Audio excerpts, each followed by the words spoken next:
Excalibur! Excalibur!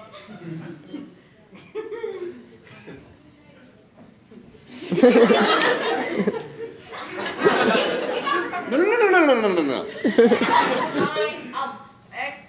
Excalibur, Excalibur. I'm from the United. I'm looking for heaven. I'm going to California. Now you.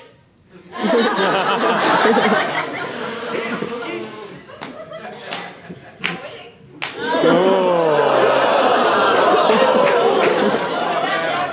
Gauntlet thrown. Excalibur!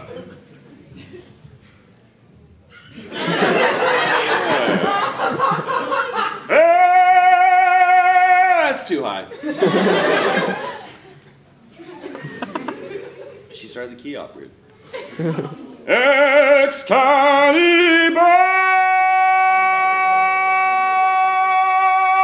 Ha! She's judging me.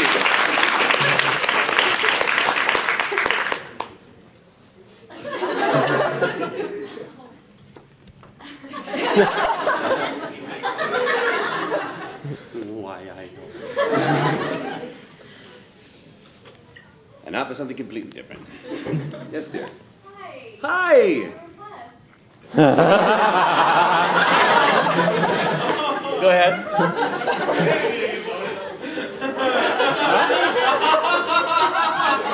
Go ahead. 2 requests. Don't please.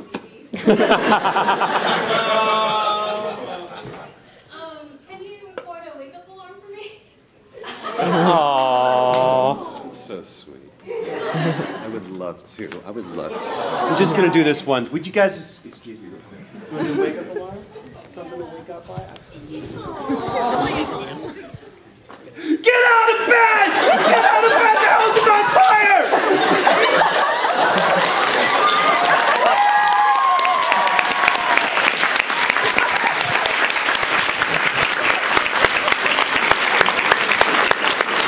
This is going to be me going to bed tonight going. Wait till she wakes up. Get out of bed! Oh, God! That's awesome. Bingo, right here. I have a request. Go ahead. I'll ask you. In Yuri Lowell's voice, can you say Azure Wolf Strike? Why is everything so cute with you? Oh. You say demon baby seed? Demon. Azure Wolf Strike! Let's see if I can do that. Go ahead. Blink. Yeah, sister. Okay, I had a question and you'll like this one, I hope.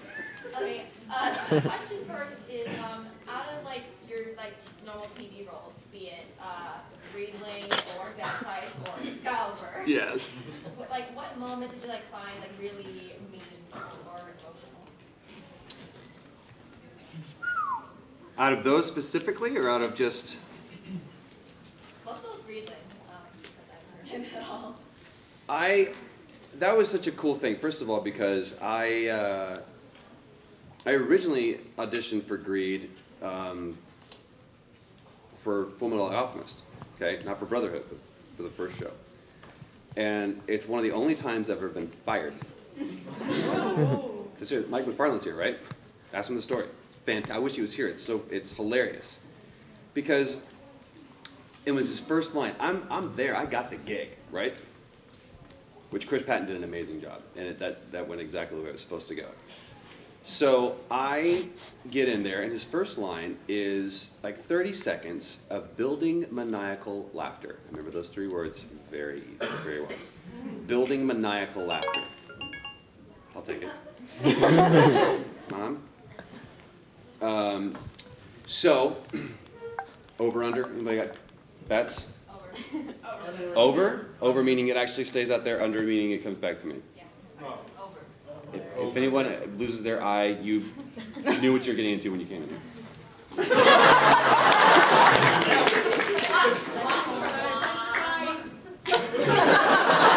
And that's just me. Yeah, kill him. It just goes to him. So, anyways, building maniacal laughter. And I get in there, and it's 30 seconds worth, man, and I end up sounding like a dolphin having an asthma attack. It's terrible, terrible. And Mike McFarlane goes, why don't you go and step out, man? I went, oh, no. And so Chris Patton came in and just knocked the roll out. So that was a fun moment with Greed. And then coming back to do it with the Todd Haberkorn thing was just so much fun because it was a great call for Mike McFarlane because in the original Japanese, it's the same actor that did it in FMA. And Mike said, I want to make this a different character. Had nothing to do with Chris Patton, had nothing to do with, other than he as a producer and as a director wanted to make a creative choice. It was a really, really cool one. So that was fun. I remember on Trinity Blood, one of my favorite lines I think I've ever done was one where Abel just softly weeps, and he's sitting at the grave of his wife, and it's just this really cool, nice moment. So that was a lot of fun. And I think the whole goal is to find those moments. You know, a lot of times they're not on the page, or sometimes they're in the white, they're in the spaces between the black, you know what I mean? And that's where the life lives, is in the white, not in the black. So sometimes you have to create those moments. And it's harder to do with anime because obviously you're locked to the animation, but you still have wonderful opportunities to translate that thought, not just translate the words. And that's one thing that I love about anime. I love the original form, but I love the challenge of being able to translate that intention and that thought into a completely foreign language and being able to accurately convey it. So that's what I love about anime. Elizabeth back there. She still had a request. Oh, what's your request? Thank you for pointing that out. What's the request? Small request. I have a little brother who's like 6, and he always plays Batman Lego too, and he really loves Batman. Yes. So I was hoping maybe like you could like say hi to him in Batman voice. What's his name? Christos. You just call him Chris. Okay. You ready? Yeah. Chris, I want to call you Christos. Say I just stumbled on it. A little frustrated today. Superman's here. We are not going to call Superman. Lucky she chose. Oh, you just did it. Elizabeth back there. What's up? This is a very short and random question, but Love the it. last 3 games that I played from you was BioShock Infinite, Resident Evil 6, and Last of Us. Okay. So which one do you think would win in a fight? Jake Mueller, Booker DeWitt, or Joel? Hand to hand? Hand to hand. Was Booker's handstand?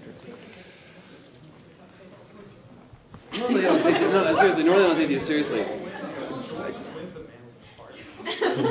Discuss, please. Show your work. Jake is a badass, right? I mean, Jake is a fighter.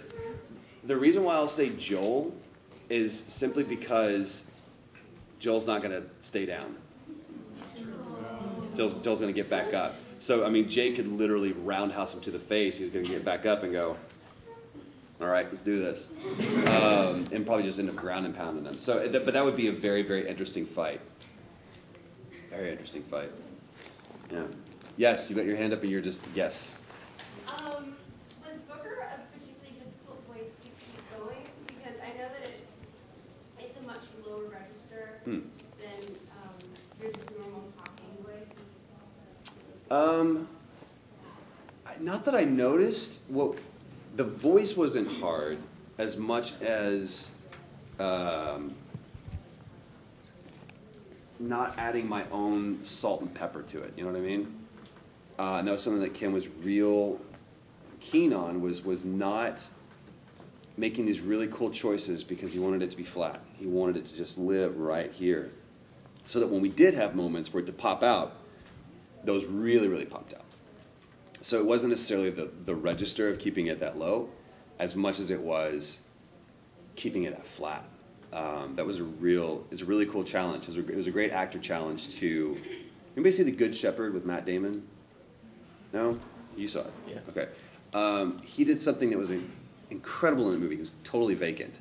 There was nothing. That guy was soulless, but it was still intriguing.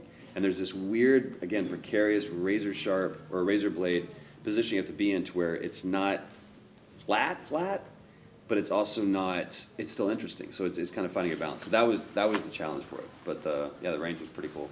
Let's see, who hasn't asked a question? Go for it. Of all the characters you've acted or voice acted, which one did you relate to the most? I think the goal is always to find something relatable in every character, even in kanji or persona. What? Yeah.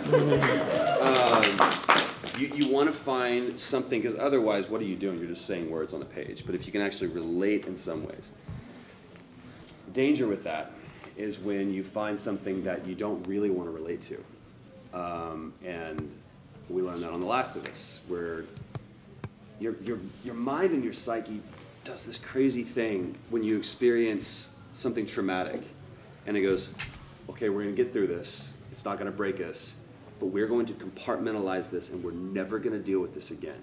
We'll never discuss this again. And then you start rooting around in that and start pimping that memory to elicit a response.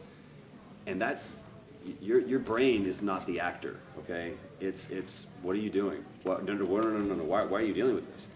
And that was a really, really hard day when the prologue scene for Last of Us.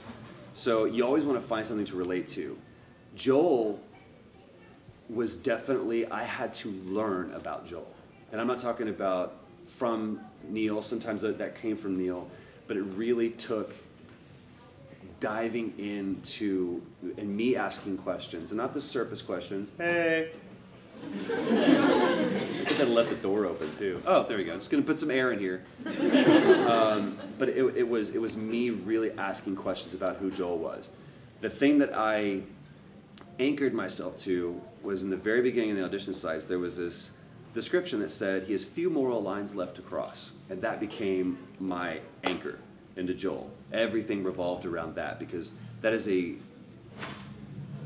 tremendous statement to make about a person, and says a lot. But you get to ask the questions of like what precipitated that.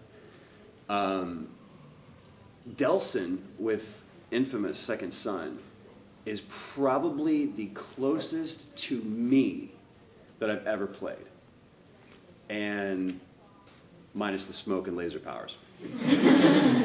Or are they?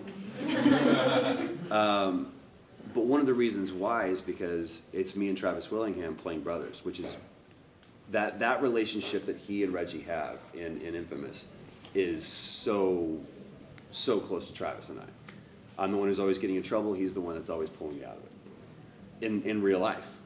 So that's been one of the coolest jobs to have, is because it's really just me and Travis stepping out on that stage, and oh, you're calling me Delson, you're calling me Reggie. Okay, cool, fine, it's whatever, because we could be saying these things to each other. And we've been really had that great opportunity from Sucker Punch to do what we play jazz, which means here's the scene, let's get it down locked that way, and now let's play jazz. Let's see what happens when we just go off the page and just create some really cool moments. So Delson surprisingly has been one of the characters that, even though it's like younger than me or whatever, has been the most easily relatable character for me so far. But I think the goal is always to find a way to relate, because otherwise you're just saying words on a page. Nick, how much time we have left? Like 5? Yeah. Okay. Let's go over here. How has the new film noir style in Bioshock influenced and changed your acting on an already established character? To me, it seems a little bit more, I have to find it less. Do you know what I mean? Because you can instantly go there, you know, okay, so we're like Philip K. Dick, and there's a certain, even speech pattern, everything that for some reason for me is easier to find with it. I'm loving what we did. I can't wait for you guys to see it. And you saw just a little bit snippet with the trailer for the Return to Rapture stuff. But I I absolutely love it, and to me, it's almost like playing a period piece. You know, it really is. Even though BioShock Infinite was as well, we were kind of creating our own universe. It was a specific time period and everything, but the writing lent itself very well for a certain speech pattern. With this, for some reason, it's easier for me to wrap my head around because I can think about Maltese Falcon or something like that and go, I know exactly what this is, you know. I'm really excited for the DLC. I think it's going to be incredibly cool, incredibly cool. What about you, Cyburns? I know we're kind of running out of time here, but what are your thoughts on Kickstarter-funded games like, you know, Keiji Itafune's Mighty Number 9 and the stuff Tim Schafer Double and Fine. Forward are doing? Yeah, I think it's an amazing, I think crowdsourcing games is incredible. And I think it also speaks to the industry of what people really want to see. If we crowdsourced more games, instantly